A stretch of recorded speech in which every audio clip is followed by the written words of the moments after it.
बोलिए श्री सद्गुरु महाराज की जय। गुरुदेव महाराज की जय।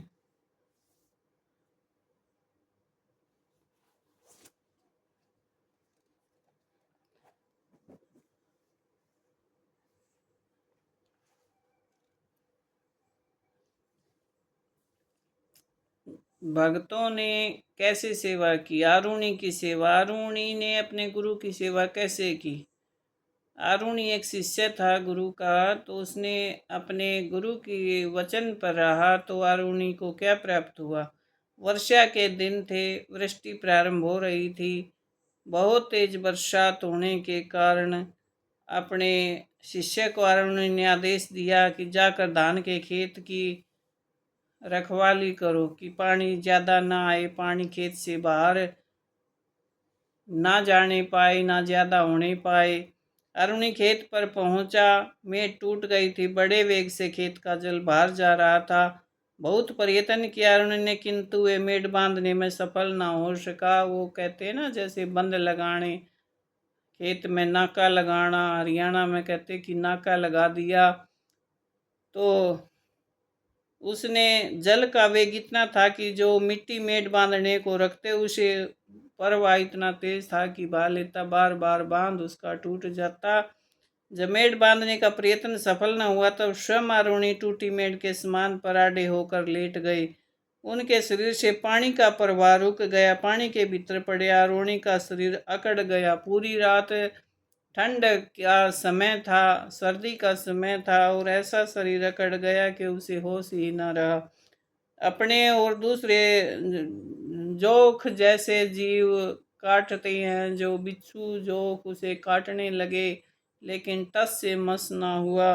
गुरु वचन का इतना इस गुरु वचन पर ऐसा उतरा कि उसने अपना शरीर का भी भान ना रहा, और परंतु वे इतने स्थिर हो गए, हिलने का नाम भी उसने नहीं लिया। पूरी रात्रि वे वैसे ही उस नाके पर स्थिर हो गए।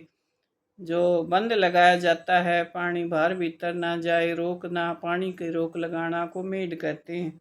इधर रात्रि में अंधेरा होने पर धौम्य ऋषि को चिंता हुई। उन्होंने अन्य शिष्यों से पूछा कि आरुणि कहाँ गया? उसके गुरु को याद नहीं रहा और वो भूल गया कि मैंने तो आरुणि को वहाँ भेजा था। शिष्यों ने बताया, आपने उन्हें खेत की मेड़ बांधने भेजा था, तब वे वहाँ से लौटे ही नहीं, ना खाना खाया और ना कहीं सो रहे हैं।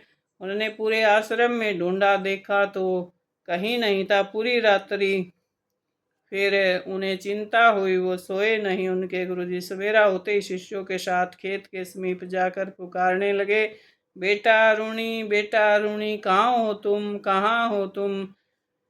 मूर्छित पड़ा हुआ अरुणि गुरुदेव का स्वर सुनाई पड़ा। मूर्छा उगड़ी। जब गुरुदेव ने पुकारा तो उसकी मूर्छा खुली और बोला, वहीं से उत्तर आया, हे भगवान, मैं यहाँ जल के वेग को रोके बैठा हूँ, ये मेरे से रुका नहीं था, मैंने अपना शरीर ही इसमें लगा रखा।